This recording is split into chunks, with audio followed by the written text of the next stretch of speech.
I'm gonna tell you again a few words about now our company, our winery. The business, the winery started about 88 when my father, he first started in Germany winemaking and enology. He worked there a few years and then he came back here where he started with a winery. It's a little bit of chaos right now because we're still in the harvest. We are almost done. We started with the grapes about the beginning of August, 8th of August. And we still have some grapes to pick that they are up in the mountains about 1,000 meters above sea level. So it takes a little bit longer to mature. We produce about 100,000 bottles every year, and we use both local grape varieties like Cozzifali, Madillari, for example, Villana, Vidiano, but also international grape varieties like Cabernet Sauvignon, Syrah, for example, and we're gonna taste also afterwards some. Here outside it's where the whole procedure goes on with the grapes. We cut all the grapes by the hand, bring them here in small plastic cases, and the first thing to do is to separate the stems from the berries, and then after they go into the press, they get pressed, and we pop inside the juice where the fermentation takes place.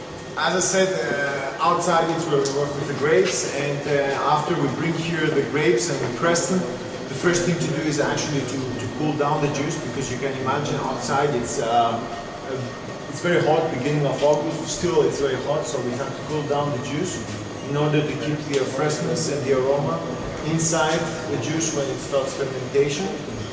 And inside here is where the whole fermentation takes place for the white, for the rosés. For the red wines, the process is like everywhere else. If you take a berry from a red grape and cut it down, you will see inside the flesh is all white. So we actually need the color that's located around the skin. So we have to leave the juice together with the skin in order to extract the color.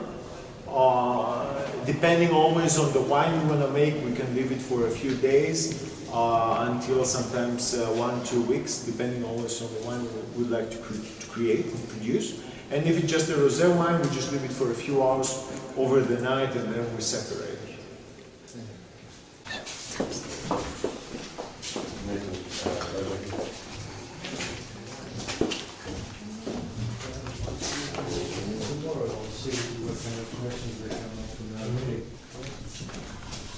Oh, please come.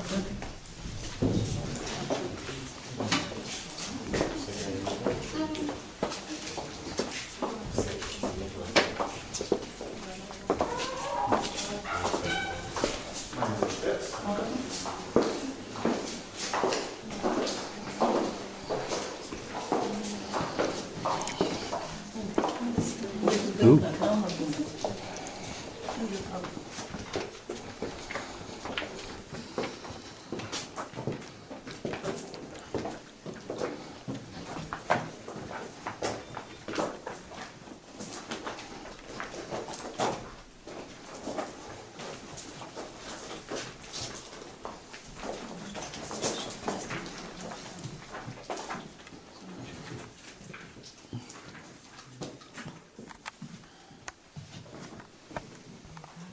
So after now inside where you saw where the stainless steel tanks are over there, all the white wine stays in the rosé until it comes into the bottles. The red wine, after the end of the fermentation, it comes inside the barrels and it stays for about a year more or less, depending always from the wine and how many times we use the barrels. And from here, well, here we are half underground. From that part is the rock from the mountain, and from that side it's a winery. So it's relatively good isolated in order to keep the temperature stable and also the humidity. That's why also the floor is open so that humidity comes back when it's needed. When it's too dry inside here, you probably see it when you enter the room that there is a bit more humidity. It should be around 70%. 70%. And the barrels, they come all from United States and French. Different places where the trees grow, so they have a different impact to the wines. And those barrels, we use them about 4 times, and then we have to replace them. It's not that they're bad afterwards, but they just don't have this special note, special taste that we would like to give to our wine. Any questions? No. They say that a wine is like a symphony. Like in a symphony, you have so many different instruments. You have the piano, you have the violin, you have the drums. So in the beginning, when all these players sit together and try to play something, there's probably someone you can hear more the drums, or later there is not a harmony. So they have to stay together and play together and practice together, so that in the end there is only one sound. So that is what we would like, what we wish that we would like also with our wines. After a while, after they get bottled, they stay inside the bottle for also about a year. And we wish that after a year, or maybe a little bit more, there's going to be more round, the wine become more tasty, with more body. The tannins will go thinner, and so the wine will going to have a little bit more harmony than in the beginning has. That's why you've seen also inside these big wooden cases where there were the bottles laying down. And now we're going to walk also around the winery, and you're going to see from the left side, you're going to see the rock from the mountain that regulates also inside the temperature and the humidity. And from the right side, we've placed some of the bottles that we bottled now, but also beginning of the year. And they're going to come to the market later next year. Can I ask you a question? Of course. What kind of impact that tourism has on your business, and in what way? Well, tourism, you've probably seen outside, there is standing a bus. There is a big group of 49 people upstairs that they have a wine tasting. It is, let's say, as I said also before, it's what most of the wineries are really looking for. Here, especially on Crete, but also all over the world, to export. And then the second biggest thing is to bring more and more people to the winery so they could taste the wine. Tourism is a very important, more or less nowadays, because you have directly contact with the customers. You sell to the customers without a huge cost that you're going to have if you had to move your wine from the winery to a restaurant or to a hotel. So you sell directly to the customer. There is no one between you and the customer. So you have a greater, you win in the end more, and of course you have you know how the end customer thinks about your wine, so you can make it better, or you can change a little bit, or you can still keep it the same if everybody likes your wine. So for us it's very, very important, because like this we've opened also new doors. Through tourism, we find people that they were interested in importing our wines, like for example in Slovenia, also in Holland.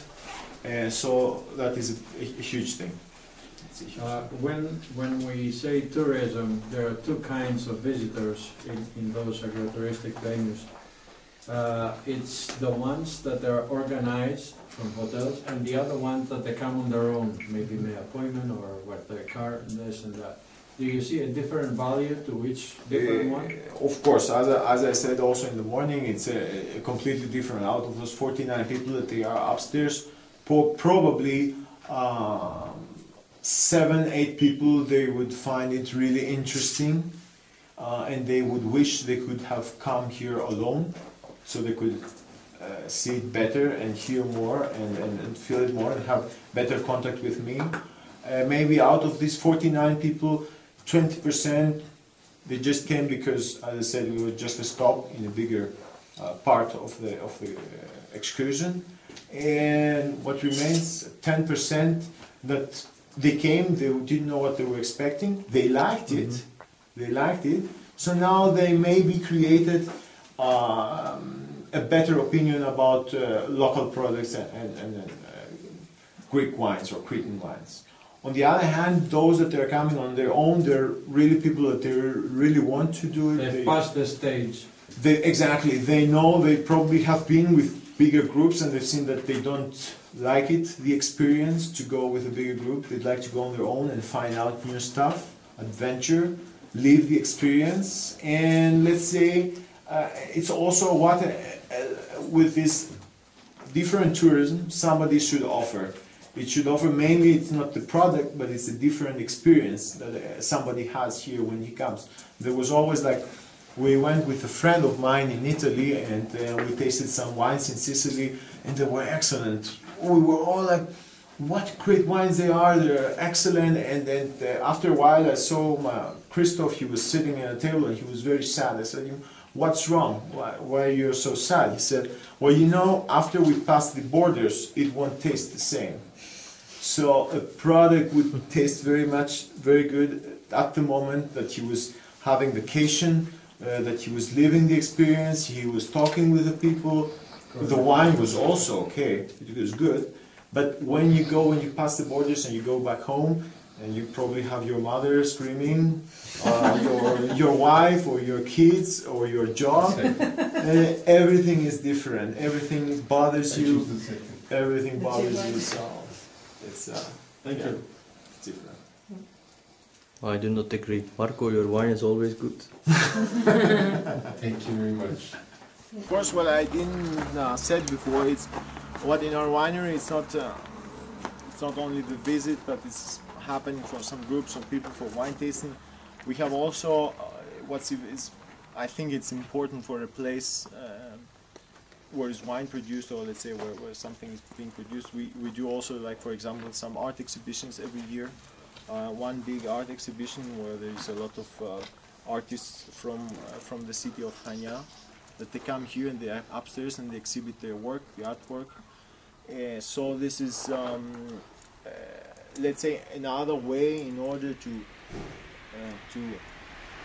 give people a chance that they are afraid, let's say, to visit your winery, especially the local people, to come, give them the opportunity to come and see what you do, and of course see the art exhibition. But it's also something that we've seen that it's working the last 3 years that we've been doing it, and now the people are more often to visit and help us, of course, because when they already been once here, the local peoples, they will tell it to a visitor that they're probably gonna have. Like if somebody comes to them and pay a visit, they're gonna say, oh, you must go, if you go to Sfakia or if you have time, go to that winery and taste the wine. It's excellent, or I've been there, it's very nice to look around in the winery. So this helps also very much. When you have excursions, do they pay to? Depends. Right. Depends on when we have bigger excursions. Depends on the group. Depends what they would like to have. If they would like to have only one wine for 2 wines and a quick wine tour, or if they would like to have a little bit more with a plate with different appetizers or food with wine, and every time a different wine with. So it depends on this. So let's go upstairs.